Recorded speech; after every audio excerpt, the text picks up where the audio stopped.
আসসালামু আলাইকুম। কেমন আছেন সবাই? আশা করি সবাই ভালো আছেন। তো আপুরা ভাইয়ারা, আজকে নতুন আরেকটি ব্লগ নিয়ে আপনাদের সামনে আসলাম। আশা করি ব্লগটি সবাই দেখবেন। আর ফারহান আক্তার মুন্নির ব্লগে সবাইকে স্বাগতম। তো প্রচণ্ড গরম পড়েছে, প্রচণ্ড গরম। এত গরম, মানে কয়েকদিন আগে বৃষ্টি ছিল, এখন আবার বৃষ্টি কমার পরে এত গরম পড়ছে আজকে থেকে।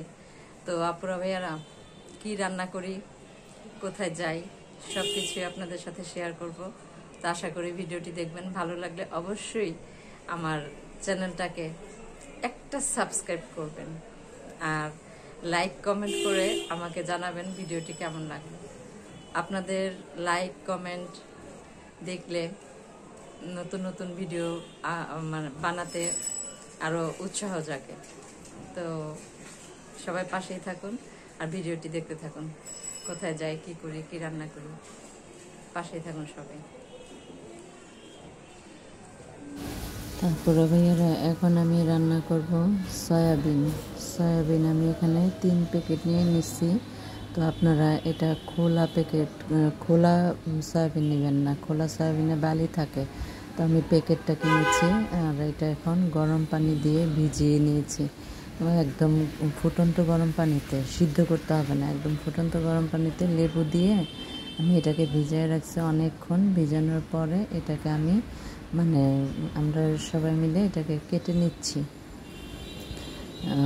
ভুড়ির মতো করে আর কি, ছোট ছোট করে কেটে নিচ্ছি। এটা আস্ত রাখবো না, ভুড়ির মতো করে ছোট ছোট কেটে নিচ্ছি।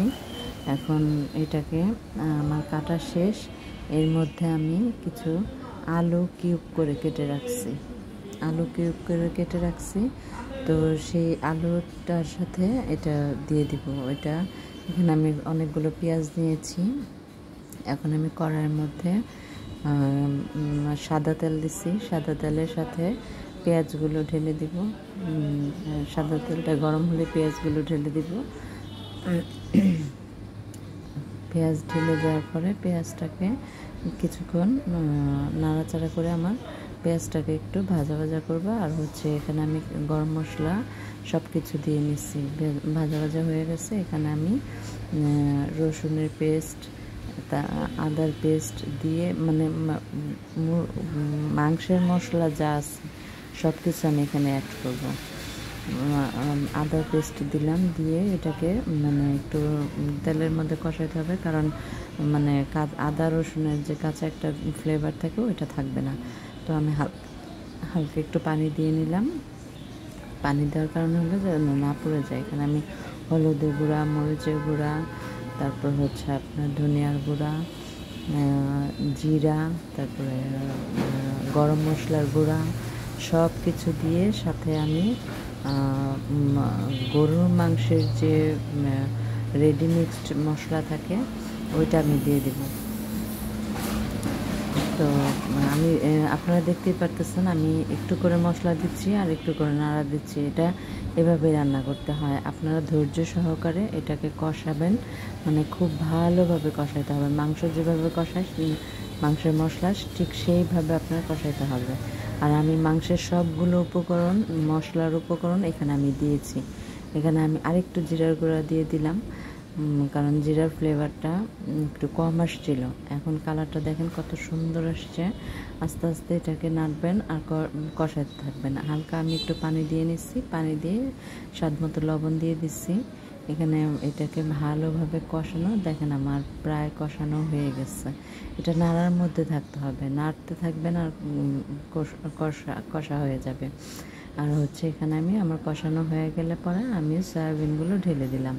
সয়াবিনগুলো এখন মশলার সাথে ভালোভাবে এটা নেড়ে এটাকে মশলার সাথে ভালোভাবে মিশাবো। আর সয়াবিনটা সিদ্ধ পানি থেকে নামানোর পর আমি চিপে পানিটা বের করে নিচ্ছি। আর সবগুলো পানি বের করে তো হয় নাই, তো আমি এখানে পানি অ্যাড করি নাই, পানি ছাড়াই আমি এটাকে প্রথম ভালোভাবে কষাইতেছি। আর এটা নাড়ার মধ্যে থাকতে হবে, নাড়ার মধ্যে আপনার কষাইতে হবে, নাড়াচাড়ার মধ্যে কষাইতে হবে। তো এটা আপনার গরুর ভুঁড়ি এইভাবে যদি আপনারা রান্না করে খান। এত আমি এর মধ্যে আলু দিয়ে দিলাম, কিউব করা আলুগুলো দিয়ে দিলাম। তো দেখেন কালারটা কত সুন্দর হয়েছে, অনেক সুন্দর হয়েছে, খেতেও সেই রকম স্বাদ হয়েছে। মানে গরুর ভুঁড়ি স্বাদ আপনি এর মধ্যে পাবেন যদি এভাবে রান্না করেন।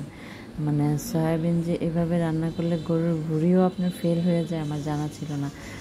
আমি উপরে কিছু কাঁচা পেঁয়াজ দিয়ে দিলাম। এখন এটাকে আবার নাড়াচাড়া দিব, নাড়াচাড়া দিয়ে এটাকে ভালোভাবে কষাবো। আমি হালকা একটু গরম পানি দিয়েছি, পানিটা আলু আছে তো সমস্যা নাই, পানিটা আলুর সাথে টেনে নিবে। তো একদম শুকনা করতে হবে এটাকে। আর এটার সাথে কিপটামি করলে হবে না, তেল বাড়ায় দিতে হবে, তেল বাড়ায় দেবেন, তাহলে সয়াবিনটা অনেক মজা লাগবে, অনেক।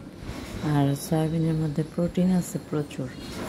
তো আমি নাড়াচাড়া দিয়ে দেখেন আমার লুকটা কত সুন্দর হয়েছে সয়াবিনটা। আর দেখেন আমার ফাইনালি লুক, এটা বোঝা যায় যে এটা সয়াবিন একদম পুরো ভুঁড়ির মতো হয়েছে। এটা দিয়ে ভাত খেতে এত স্বাদ, আমি মনে হচ্ছে আলু ভর্তা করছি সাথে, মনে হচ্ছে আমি ভুঁড়ি দিয়ে ভাত খেতেছি, মনেই হয় না আমি সয়াবিন রান্না করে সয়াবিন দিয়ে ভাত খাচ্ছি। এত স্বাদ হয়েছে। আপনারা মানে এভাবে রান্না করে খাবেন, দেখবেন যে গরুর ভুঁড়ি, গরুর কষা মাংস এর কাছে ফেল। এত সুস্বাদু হয়েছে, এত দুর্দান্ত স্বাদ হয়েছে খাবারটা। রেসিপিটা আপনারা স্কিপ না করে পুরোটা রেসিপি আপনারা দেখবেন, এভাবে বানিয়ে খাবেন, দেখবেন অনেক মজা পাবেন। সয়াবিন যে এত স্বাদ হয় আমার জানা ছিল না, অনেক মজা হয়েছে, অনেক টেস্ট হয়েছে, অনেক। মানে আপনারা এভাবে বানিয়ে খেলে আপনারা বুঝবেন, যদি কেউ না খেয়ে থাকেন এভাবে বানিয়ে খাবেন তাহলে বুঝবেন আসলেই যে গরুর ভুঁড়ি ফেল এর মধ্যে। তো আমাদের খাওয়া দাওয়া প্রায় শেষ, এখন আমাদের রেস্ট করে পরে সন্ধ্যার সময় এখন আমি মুড়ি মাখা খাইতেছি। মুড়ি মাখা চানাচুর দিয়ে, পেঁয়াজ দিয়ে, মরিচ দিয়ে, সরিষার তেল দিয়ে মুড়ি মাখা হয়েছে।